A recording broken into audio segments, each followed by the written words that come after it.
Leaving ourselves too open, it leads us to a space where we're not really protecting ourselves. It's almost like walking into, I don't know, a space where there's just a bunch of vampires and you're sitting there, with your arms open, and what do? They'll bite you. So going back to the idea of the vampire metaphor, you wouldn't want anybody just to be siphoning you. So in the sense of being open, do it in places where you feel you're safe, not in the wild open spaces of, Costco or a family gathering. Those aren't the spaces for that. It is more so when you go out into nature. It's when you're going on a walk and there's nobody around you, where you can connect with the sky, the wind, plants around you, water around you, those kinds of spaces. So that's one thing that I have learned that's really, really important.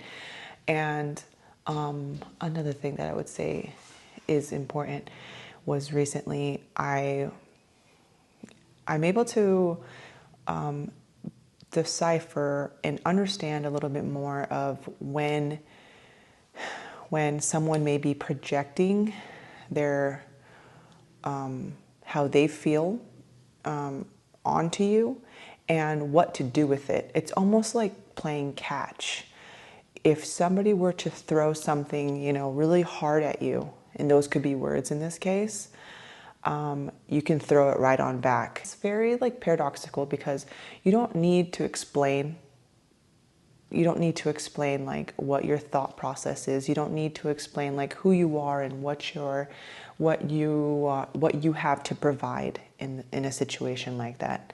But what you can do is, you can go fuck yourself, or whatever it may be. Just protect yourself, get on out of there. You don't have anything to prove. And if you go to someone and, I don't know, they ask you something and you share with them something that's very important to you, and their response is, I could never do something like that. It's very doubtful, very judgy, whether if it's a good idea or not, whether it's risky or not. I understand now that when they say those things is because they could never risk themselves or whatever they've got going on. It has nothing to do with my value. It has nothing to do with my ideas. It has nothing to do with me. It has everything to do with them. And if I'm going to continue to play that game in regard to them fishing to see how I'm going to respond, there's no reason. There's no reason to continue to play that game, because you don't need to even go there. In the beginning, I know that it is kind of weird. I've had so many different parts or moments in my life where I felt the need to prove my loyalty, prove my love, prove my worth. And at what point are you going to say, you know what, I'm firm with my understanding of myself. I know when I wake up in the morning or when I go to bed at night that I'm a good person, and that my thoughts and my heart is in the right space. So you don't have to continue to question yourself. One person shouldn't be able to walk into your life and just completely wreck you to shreds and make you question your very thought process or who you are. It shouldn't be that easy. So working on a good, strong foundation, that's been amazing. I've been working on a program, and this program is going to be easily relatable to, and it's going to be about mood. And what better way to kind of pay respects to my past career, which as a hairstylist, I loved makeovers. I loved the idea that somebody could walk into a salon and kind of have this aura about them when they walked in. They kind of looked like their shoulders were rounded. They didn't, feel 100%. But once it was time, once they had their hair done, they walked out of that salon with this new confidence and this new pizzazz. It just came out of their bodies, and it was just amazing to see the process. and to get to know them. And it was just such an amazing time being a hairstylist for 17 years. So paying respects to my old career, bringing into this new life coaching, transformational coach process of mine that I'm going through right now. It's going to be called the Mood Makeover. And what I found amazing about this is it's geared towards women and especially mothers. And what I find beneficial about this program is like how many of us really just have a low quality mood on a regular basis that affects everything. It affects our well-being. It affects our relationships to our children, our partners, work, our bodies. Like if we have a low mood, so many things can be impacted. And I'm just so excited to not only make this relatable, because so many of us women we're on autopilot. We just want to keep going and going until the wheels fall off. You know, you wait until the end of the day and it's time to eat, and you know, you're scarfing down whatever you find, and then the next day comes and you're doing it all over again, and you wonder why you have these bags under your eyes, or you know, you don't stand up as tall as you used to, you don't notice or recognize a person that you see in the mirror. And it's just, it's amazing to know once you making the decision that, you know what, I'm going to choose something for me. Something's got to change, because life shouldn't always be like this. Like you go to bed at night thinking like there has to be more to life. And I know exactly how that feels. And I just remember when I first started this self-love quest, it was like back in 2016. And I just thought to myself, like, you know, I definitely need to improve on that realm, you know. And I would go to bed at night next to someone that I felt was a complete stranger, and I didn't even know what I wanted or where I was headed or how I could even improve from where I was. And so it was just a decision that I made. And all of a sudden, that's when the people came in. That's when the situations came in. And in situations as in like, you know, I joined a camp where, you know, I lost weight, and I met some really great people that inspired me to push myself artistically, business-wise, and it was amazing. So making that decision of, you know what, I want to try something new.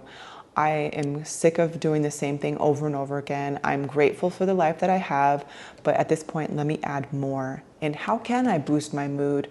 And how can my mood impact and bleed into everything to make it a much more vibrant way to live rather than just existing? You want to be thriving. And so it's just amazing. Another thing that I think that is super impactful about this program is like how aware you become of just that little bit of a shift of mood. Like if you feel yourself withdrawing from family or friends, or you feel like agitated, and rather being even more agitated because you feel this way, it's really empowering to know that they're just messages, that these moods, they're fleeting, that it's not always going to feel this way. And then choosing to add more to help boost it is, I just feel like it's just extremely impactful. You know what? I've been walking a lot, and it's like a non-negotiable at this point, because it just feels so freaking good. It'll be like 90 plus degrees outside sometimes, and I'll be like, I'm going outside. Why? Because it boosts my mood. It helps kind of like untangle the thoughts that are going on in my mind. You know, there's so many plans for the future, and also things that I would like to accomplish right now, that sometimes I can find myself feeling that excitement but anxiety. And so I understand that walking helps me a lot. So I've been walking a lot. I've been trying to incorporate more art. So I've got some paintings that I've been creating. I guess I could show it. Okay, so this is one of my most recent paintings. I actually haven't finished it just yet because I want to add more depth and dimension into the clouds.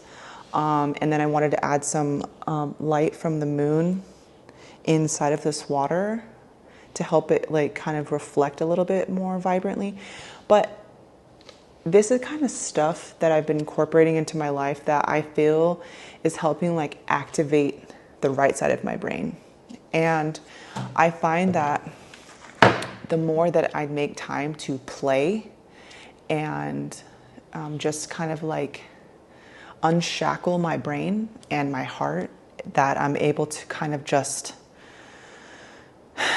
life isn't as complicated as we've learned that it needs to be, and things are just working out. So if that's one thing that I could share that is super important, it would be that, is that the more that we kind of tap into the fun, playful, creative side, the more our mood is going to boost. And then once our mood is boosted, how many other things? It's just like, then it leads to me being more authentic. I'm able to express myself more clearly.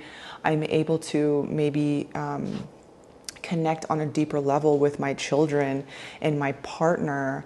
I'm able to have more meaningful experiences, and I'm not knocking like who I was back in the day. I'm just saying like I'm able to be more present, and every little thing is so beautiful. And so yeah, so that's something that I'm hoping to share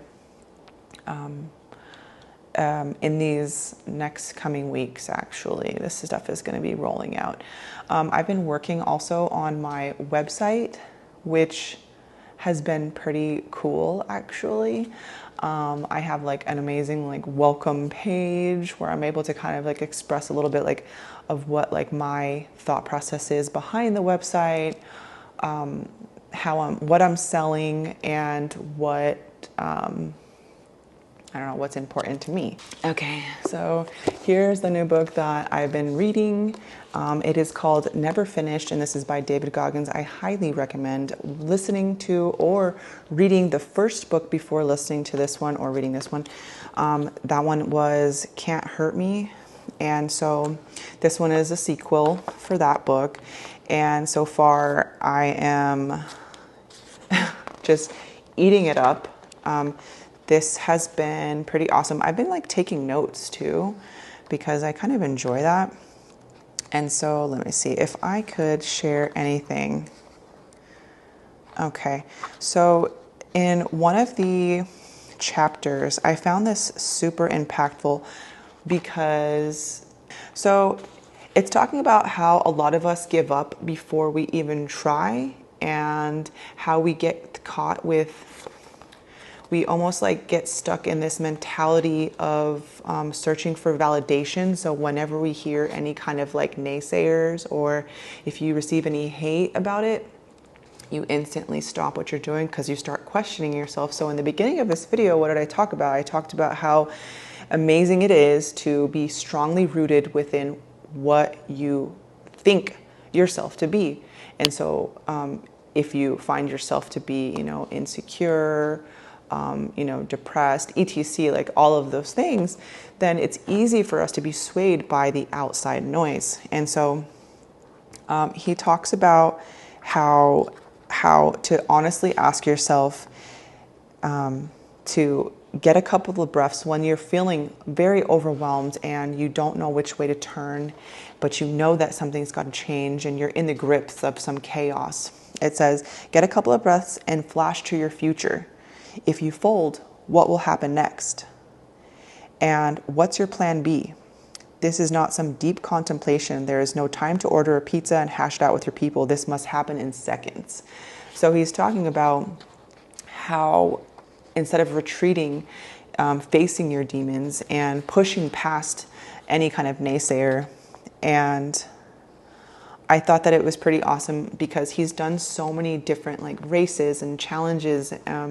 He's pushed through so much diversity in his life, but he just continues to do it, no matter his health complications with his heart. And I find myself sometimes congratulating myself on things that I've done years and years ago. And while mind you, I think that is valuable when you're feeling low, to remind yourself of your accomplishments to kind of help you during that moment in time. But at the same time, understand that today is a new day. And what have you done today to press yourself outside of your comfort zone and to really challenge yourself? Because that is what gives us that grit and that deeper understanding of ourselves. And so he says, respect is earned every day by waking up early, challenging yourself with new dreams, or digging up old nightmares, and embracing the suck like you have nothing and have never done a damn thing in your life. It's just very, to me, it's a good reminder, because I know sometimes it's really nice to just, revel in the beauty. And I know I am extremely abundant, and I've got amazing things headed my way, and they're continuing to be like that.